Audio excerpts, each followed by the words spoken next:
Hey, what's up everybody? This is Fall Cake and I'm here with another video about Five Nights at Freddy's 2, specifically the movie and what I want out of it. Now, it's no secret that the first movie was a bit divisive for its lack of horror elements, tonal clash, and divergence from the game lore, but with reports from actors and leakers saying that Scott Cawthon has listened to the criticism and is going to make the movie a lot scarier, a lot gorier, a lot more action-packed, and have more jump scares, it made me wonder what other things he could do. And with some of the casting announcements and general look of the trailer, it seems like we're going to be getting a lot of what we wanted. So, here are 10 things that I want to happen in the Five Nights at Freddy's movie. Starting with number 1, I don't want any big exposition scenes like the first movie.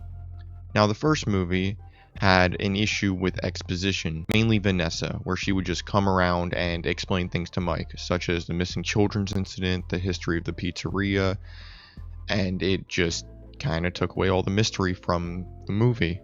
I remember that was a big complaint some of my friends had. They felt Vanessa was kind of useless and that Mike could have just looked up the information. And while Vanessa did come into her own by the third act, that first 2 acts didn't do her many favors. But with how they're going to be characterizing Vanessa in the second movie, it gives me hope that it'll move away from that and make her more of an agent character. Speaking on Vanessa, going to the next one, I don't want Vanessa and Mike to turn out to be siblings. I don't want Scott Cawthon to pull a Luke and Leia. Judging by the FNAF movie novelization and the second movie's trailer, we can see that Mike and Vanessa are romantically invested in one another to the point where they're on a date. They're wearing nice clothes in a fancy restaurant, talking to each other. Mike got a haircut and he's all cleaned up. In what world is this not a date? So I feel like having Mike and Vanessa turn out to be related not only would take away agency from Vanessa's character, being the one who has to try to stop her father, but it would also come out of nowhere, as William would have revealed he was related to Mike at the first movie when he was bragging about, I don't know, killing his brother. Yeah, that's just something I really don't want to happen. I think it would be stupid. I think it's just more interesting that Mike's a nobody and we still have to live with the questions of, well, why Garrett? Why did William kill Garrett? One more thing about Vanessa. I want Vanessa to have PTSD flashbacks and like coma visions, which I think we're going to get judging by these shots in the trailer, but I don't want them to lead to Vanny. Vanessa's arc in the first movie was her moving away from her father's control and coming into her own and finally standing up against him, which is what happens in Security Breach with Vanny, where she finally breaks free from Glitchtrap's control and becomes her own person. So I feel like from having Vanessa go to Vanny, not only is that going to divide the villain screen time in the third movie and take away stuff from Springtrap, but I feel like we would just be repeating the first movie's arc, and I think that's just a waste of time. Number 4, I want a Springtrap tease at the end of the movie or in the post-credits scene. Now, while I think this is a slam dunk, there's always the possibility this couldn't happen. But just like the first movie, I would like there to be some reveal that William's still alive and that he is still a threat to our main characters. So I would just like for Springtrap, maybe if it's not a new suit, maybe it's just his voice or just the more decayed Yellow Rabbit suit, just one of those two. But I just still want that tease at the very end. Number 5, I want Matthew Lillard to get good lines and good speaking parts in the film. Now, one of the main complaints from the first movie is that Matthew Lillard didn't get enough screen time. Despite being the best part of the first film, he was underused. But judging from what we've seen in both the teaser trailer and the trailer, not only do we get flashbacks of Matthew Lillard in a clean spring Bonnie suit, we get PTSD visions from Vanessa outside of the suit and in the burned, withered down Yellow Rabbit suit. And I just want Matthew Lillard to have some good speaking roles in it. I don't want him to be silent. I don't want it to be another person in the suit.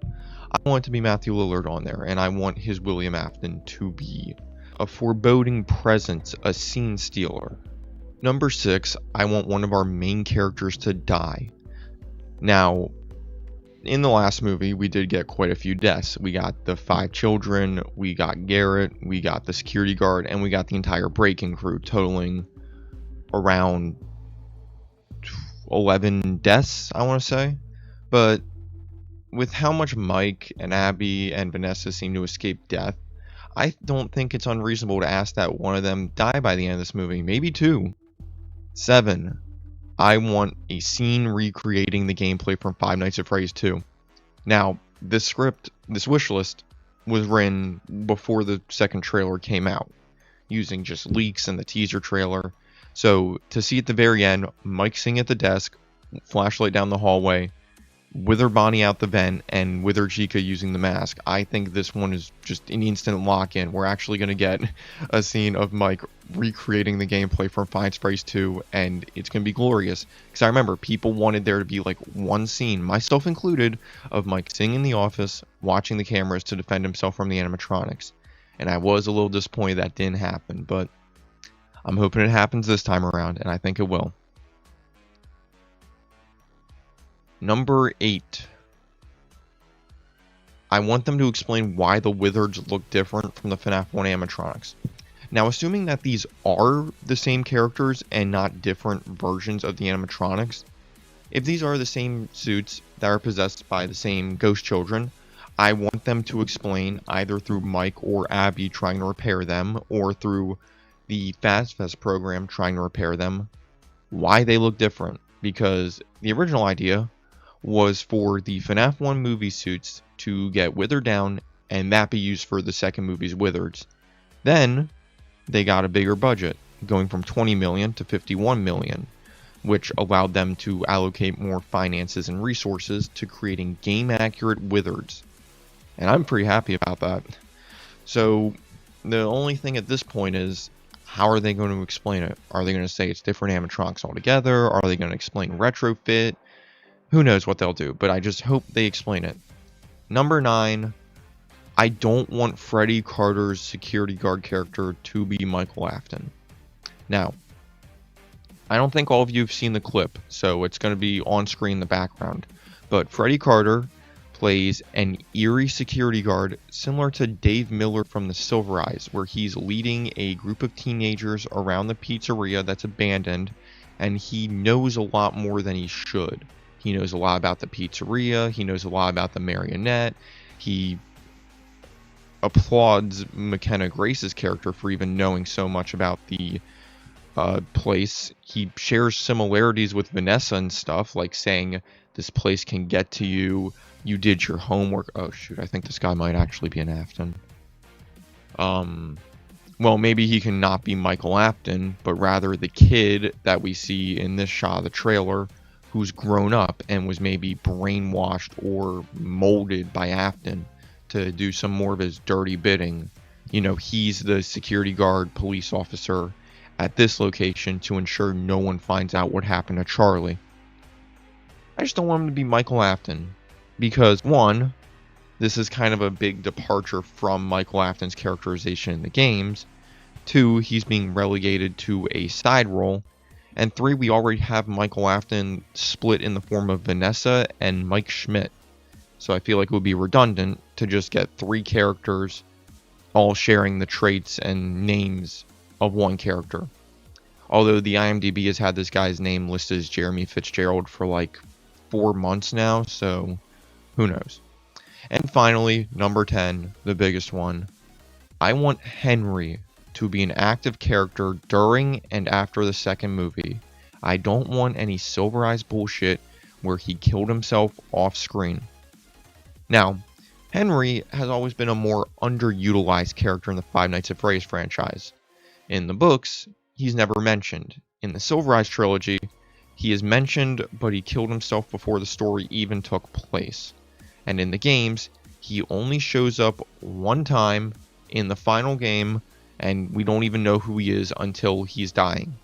I would like the movie to establish who Henry is in a flashback scene, establish his relationship with Charlie before she dies, sulk and drown himself in his grief before showing up in like the end of the third act. And I want to see how much the death of his daughter impacts him to the point where it drives him into hiding. That grief has just overcome him. And I want the involvement of Fast and the Wizards and everything driving him out of hiding so he becomes a more active role in not only the finale of the movie, but in the third movie as well. And I don't want him to just come out of hiding for like 5 minutes and die either. I want Henry to be a prominent, fleshed out character for once in this franchise. And that's it. Those are 10 things I want in the Five Nights at Freddy's 2 movie. Let me know what you all want to see. Like and subscribe if you enjoyed. And I'll catch you all on the flip side.